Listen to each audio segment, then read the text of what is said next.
Well, good morning, dear students. Myself, Dr. Ashish Garg, Associate Professor in Chemistry, SEAT, RN Bhuiya Government College, Ramgarh Shekhawati, district Sikar, Rajasthan. बच्चों, BSc part third में first paper inorganic chemistry और हमने इसमें topic start किया हुआ है polymers. Polymers में बच्चों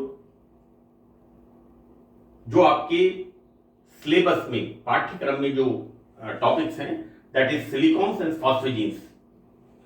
बच्चों, मैंने पॉलीमर्स के बारे में इससे पहले 2 लेक्चर्स में आपको एक्सप्लेन किया था और हमने देखा था कि किस तरह से organic polymers and inorganic polymers हम अध्ययन करते हैं। देखिए, ऑर्गेनिक पॉलीमर्स में मैंने बताया था कि किस तरह से कार्बन परमाणुओं की श्रृंखला होती है, लेकिन इनऑर्गेनिक पॉलीमर्स में अलग अलग atoms like sulphur, nitrogen, oxygen, silicones and phosphorus ये कॉमन है। ये 5 एलिमेंट्स या एटम्स जो मैंने आपको बताए हैं, sulphur, nitrogen, oxygen, silicon and phosphorus, ये कॉमन है और इनसे विभिन्न प्रकार के पॉलीमर्स का फॉर्मेशन होता है। बच्चों, इनऑर्गेनिक पॉलीमर्स के अंदर हम 2 तरह के पॉलीमर्स मैंने पार्ट सेकंड में डिस्कस किया था। पॉलीमर्स कंटेनिंग होमोन्यूक्लियर होमोएटॉमिक चेन, जिनके अंदर जो श्रृंखला होती है, चेन होती है, वो समान परमाणुओं की बनी हुई होती है।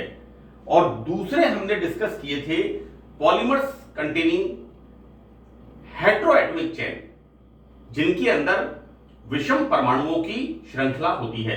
तो बच्चों, यहां पर हम जो स्टार्ट हमने किया हुआ है वो स्टार्ट किया हुआ है, this is the polymer heteroatomic polymers, यानी ऐसे पॉलीमर जिनमें अलग अलग एटम्स जुड़ करके बहुलक का निर्माण करते हैं।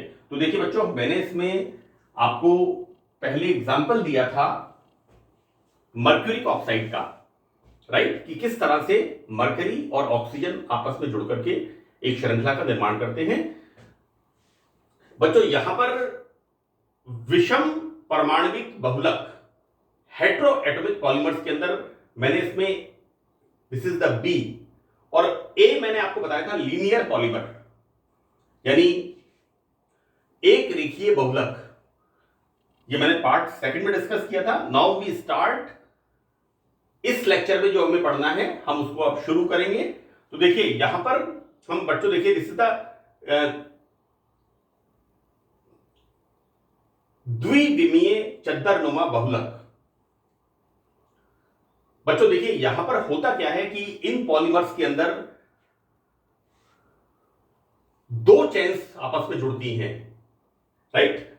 This is the 3 dimensional. यहां पर क्या हो रहा है, यहां पर इस तरह से और एक ऊपर उठा हुआ है, तो यहां पर 3 डायमेंशनल स्ट्रक्चर है बच्चों, राइट। यहां पर हम देखते क्या है कि इस प्रकार के बहुलक में जो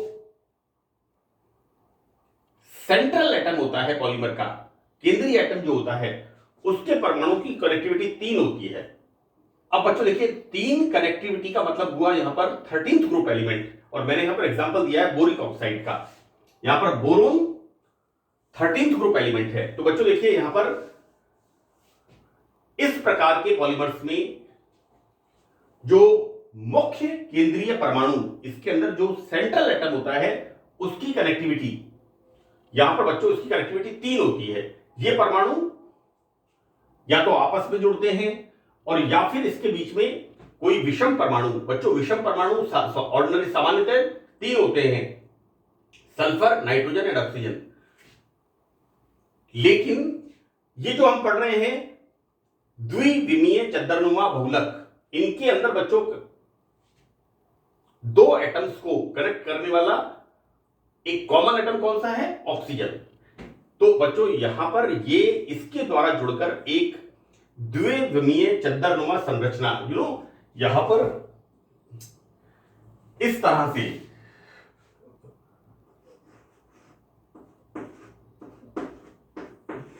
ये बच्चों इस तरह से ये जुड़ते जाते हैं, बोरोन ऑक्सीजन ऑक्सीजन, फिर बोरोन, फिर ऑक्सीजन, फिर ऑक्सीजन, इस तरह से बच्चों एक शीट लाइक स्ट्रक्चर यहां पर फॉर्मेशन होता है। तो हम देखते क्या है बच्चों कि एक शीट जैसी संरचना, क्योंकि यहां पर सेंट्रल मेटल की या सेंट्रल मेटल एटम की जो इसके अंदर मुख्य पर एटम है उसकी कनेक्टिविटी कितनी है, 3 है। इसलिए ये क्या होता है इस तरह से बच्चों, देखिए लाइक दिस, यहां पर this is boron, oxygen, then oxygen, ये ऑक्सीजन, फिर यहां पर ये बोरोन,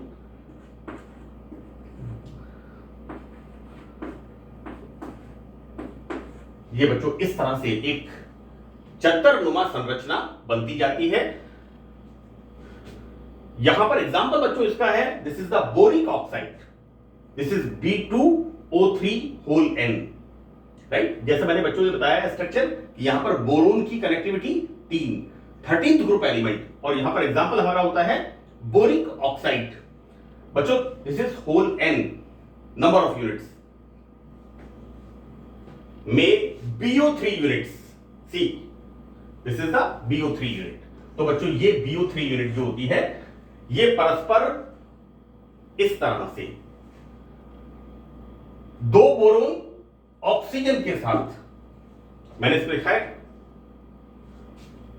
सेंट्रल एटम किसी विषम परमाणु हेट्रो एटम के साथ कॉमनली ऑक्सीजन। तो बच्चों यहां पर ये BO3 यूनिट्स परस्पर ऑक्सीजन एटम से इसको शेयरिंग करके जुड़ती जाती हैं और एक चद्दरनुमा शीट लाइक स्ट्रक्चर बनता जाता है। Now we start here 3 dimensional net like polymers, है ना। यहां पर बच्चों देखिए त्रिविमीय। अब यहां पर त्रिविमीय में हम क्या देखते हैं कि जैसे this is the SiO2 unit, this is the SiO2 unit. बच्चों देखिए मैंने इसको BSc पार्ट फर्स्ट में कोवेलेंट बॉन्ड के अंदर हमने डिस्कस किया है कि CO2 is the gas while SiO2 is solid, क्योंकि सिलिकॉन के अंदर एम्प्टी 3D ऑर्बिटल्स होते हैं, है ना। और ये एम्प्टी 3D ऑर्बिटल्स क्या होता है, इनके अंदर ऑक्सीजन के दूसरे एटम्स ओवरलैपिंग बॉन्ड फॉर्मेशन करते हैं और यहां पर SiO2 का एक 3 डायमेंशनल स्ट्रक्चर फॉर्मेशन होता है, so that SiO2 is solid. हम उसी की बात यहां पर कर रहे हैं, right. BSc part first covalent bond के अंदर मेरे सेकंड लेक्चर के अंदर मैंने डिस्कस किया है कि carbon dioxide is a gas while SiO2 is solid. So this is the example, right. वही मैं चीज डिस्कस कर रहा हूं। तो यहां पर हम जो पॉलीमर पढ़ते हैं दैट इज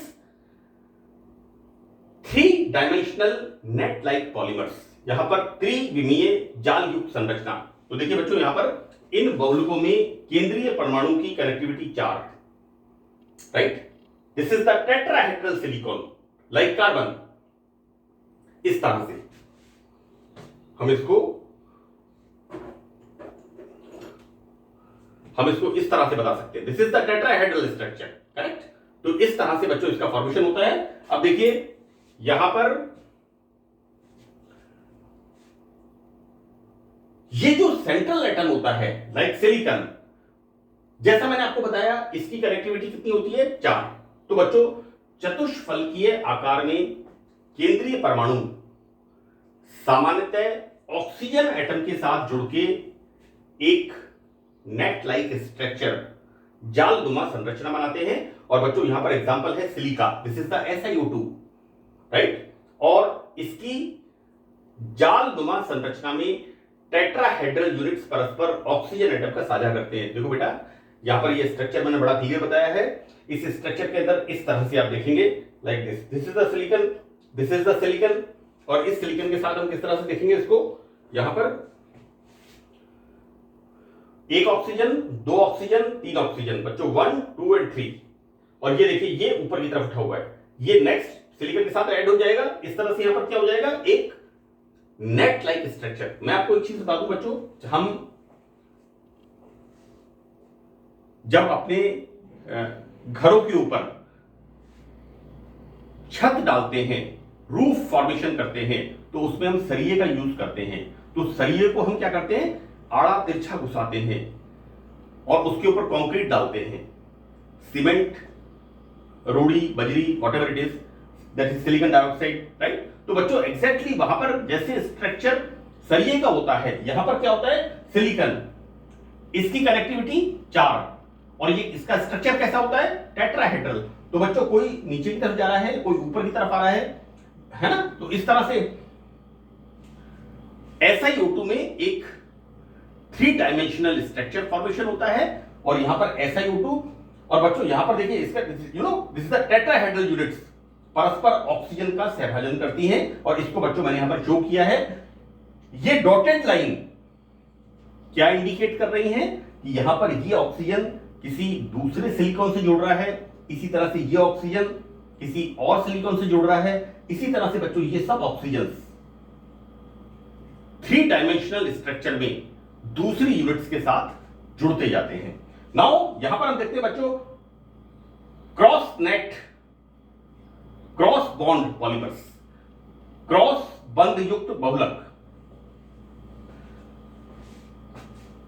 ये बच्चों देखिए this is the third type. हम पढ़ रहे हैं पॉलीमर्स कंटेनिंग हेटेरोएटॉमिक बैकबोन, वे पॉलीमर्स जिनके अंदर विषम परमाणु होते हैं, एक से अधिक परमाणु होते हैं। बच्चों यहां पर क्रॉस बॉन्ड पॉलीमर्स में इस प्रकार के बहुलकों में विभिन्न चद्दरनुमा संरचनाएं परस्पर क्रॉस बॉन्ड के साथ जुड़कर कठोर एवं मजबूत त्रिविम संरचनाओं का निर्माण करती हैं। तो देखो बेटा ऐसा है कि यहां पर क्या होता है, शीट्स फॉर्मेशन लाइक दिस, जैसे 1 2 3। अब इसमें सपोज करिए ये बॉन्ड ऐसे है, तो ये बॉन्ड अंदर की तरफ है, तो यहां पर क्या होगा, एक शीट फॉर्मेशन हो गई, सिलिकॉन, ऑक्सीजन, ऑक्सीजन, देन एक ऑक्सीजन, और ये क्या होगा, ऊपर वाली शीट के साथ सिलिकॉन के साथ बॉन्ड फॉर्मेशन हो जाएगा। यानी यहां पर जो 2 शीट्स बनती हैं पॉलीमर की, 2 चद्दर जो बनती हैं, इनमें क्या होता है, इनके अंदर एक दूसरे में क्रॉस करती हैं, और यहां पर क्या होता है, 2 शीट्स आपस में क्रॉस नेट स्ट्रक्चर फॉर्मेशन होता है।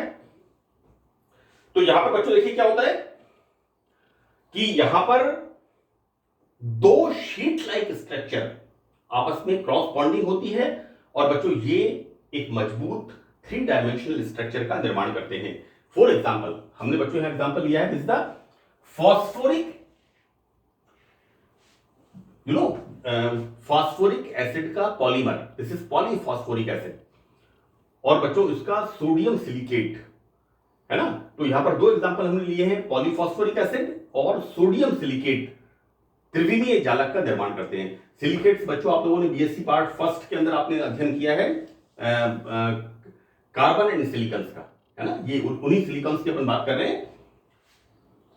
यहां पर जैसे ये यूनिट्स थी, अब इन यूनिट्स में क्या हो रहा है, इन यूनिट्स के अंदर एक ऑक्सीजन की बैलेंसी को कौन सेटिस्फाई कर रहा है, सोडियम, है ना। तो यहां पर बच्चों इस तरह से सोडियम सिलिकेट का स्ट्रक्चर, इसका देखिए सिलिकॉन देन ऑक्सीजन, अब इस ऑक्सीजन के साथ ये सिलिकॉन, यानी यहां पर 2 सिलिकॉन को जोड़ने वाला हेटेरोएटम क्या है, ऑक्सीजन। तो बच्चों इस तरह से ये यूनिट्स आपस में जुड़ती जाती हैं और क्रॉस नेट शीट आपस में कनेक्ट होकर के इस तरह के पॉलीमर का निर्माण करती है। तो ये हमने पढ़ा बच्चों चौथे प्रकार का बहुलक, राइट। नाउ लास्ट में बच्चों देखते हैं यहां पर मिश्रित संयुक्तता वाले जालक बहुलक। यहां पर polymers containing network with mixed connectivity. देखो बेटा यहां कहने का मतलब इतना सा है कि ऐसे पॉलीमर जिनमें अलग अलग एटम्स जो होते हैं वो सेंट्रल एटम का काम करते हैं, जिनकी कनेक्टिविटी अलग अलग होती है। देखिए यहां पर हमने एक एग्जांपल लिया है, this is the example of silicon diphosphate, Si2O7 का हमने एग्जांपल लिया है। अब देखिए यहां हम क्या देखते हैं, यहां पर सिलिकॉन की कनेक्टिविटी कितनी है, 1 2 3 4 5 6, जबकि फास्फोरस की कनेक्टिविटी कितनी है, 1 2 3 4, राइट। ये बच्चों देखिए बहुत सिंपल यूनिट है। यहां पर हम देखते क्या है कि इस प्रकार के पॉलीमर्स में दो सेंट्रल एटम होते हैं, क्योंकि यहां पर किस तरह के पॉलीमर्स का हम अध्ययन कर रहे हैं, मिक्स्ड कनेक्टिविटी। और मिक्स्ड कनेक्टिविटी कब होगी, जब पॉलीमर फॉर्मेशन होता है उसके अंदर एक से अधिक सेंट्रल एटम होंगे। तो यहां पर मिश्रित संयुक्तता वाले बच्चों देखिए जिनकी कनेक्टिविटी अलग अलग होगी, यानी यहां पर अलग अलग एटम होते हैं और इनकी कनेक्टिविटी भी अलग अलग होती है। तो बच्चों यहां पर एग्जांपल लिया है हमने सिलिकॉन डाइफॉस्फेट पॉलीमर में सेंट्रल एटम सिलिकॉन और फास्फोरस। जैसा मैंने आपको बताया इस पॉलीमर में मिक्स्ड कनेक्टिविटी, मिक्स्ड कनेक्टिविटी का मतलब मोर देन 1, 2 और 3 एटम्स इन्वॉल्व होते हैं जिनकी की वैलेंसी अलग अलग होती है, तो ऑब्वियसली कनेक्टिविटी भी अलग अलग होगी। और यहां पर हमने देखा है कि ये जो सिलिकॉन डाइफॉस्फेट है, सिलिकॉन डाइफॉस्फेट के अंदर सिलिकॉन एंड फास्फोरस ये दोनों इन्वॉल्व है और इनकी संयुक्तता यहां पर बच्चों देखिए जुड़ता लग गया यहां पर सिलिकॉन व फास्फोरस। बच्चों सिलिकॉन की कनेक्टिविटी कितनी है, 6 1 2 3 4 5 6 और फास्फोरस की कनेक्टिविटी कितनी है, दिस इज द 4।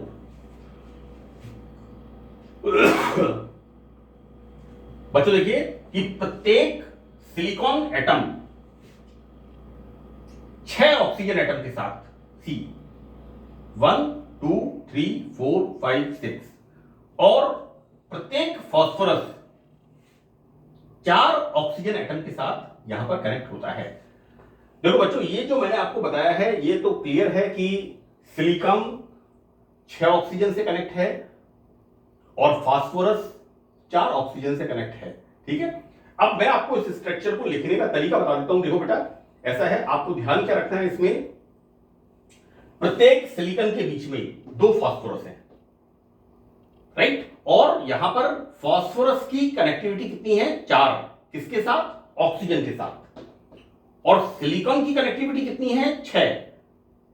सेम जैसे फास्फोरस की ऑक्सीजन के साथ थी उसी तरह से सिलिकॉन की कनेक्टिविटी भी ऑक्सीजन के साथ है, तो यहां पर इसकी कनेक्टिविटी 6। तो बच्चों यहां पर आपको ध्यान रखना है कि 2 सिलिकॉन 2 फास्फोरस से और बीच के इसके अंदर कनेक्टिंग जो एलिमेंट है वो कौन सा है, ऑक्सीजन। बच्चों यहां पर देखेंगे आप phosphorus then silicon, see then again 2 phosphorus then silicon. इस तरह से हम देखते क्या है बच्चों, यहां पर ये मिक्स्ड कनेक्टिविटी वाले पॉलीमर्स का फॉर्मेशन होता है। और मैंने यहां पर एग्जांपल आपको बताया है silicon diphosphate Si2P2O7 Si2P2O7 this is the silicon diphosphate. इस तरह से बच्चों मिक्स्ड कनेक्टिविटी वाले ये बनते हैं। तो बच्चों ये हमने पढ़ा है क्लासिफिकेशन। इसका एक लेक्चर और है क्लासिफिकेशंस के अंदर, उसे मैं नेक्स्ट पार्ट में 4th पार्ट में डिस्कस करूंगा। तो बच्चों यहां पर इस लेक्चर के लिए इतना ही। That's all, thank you.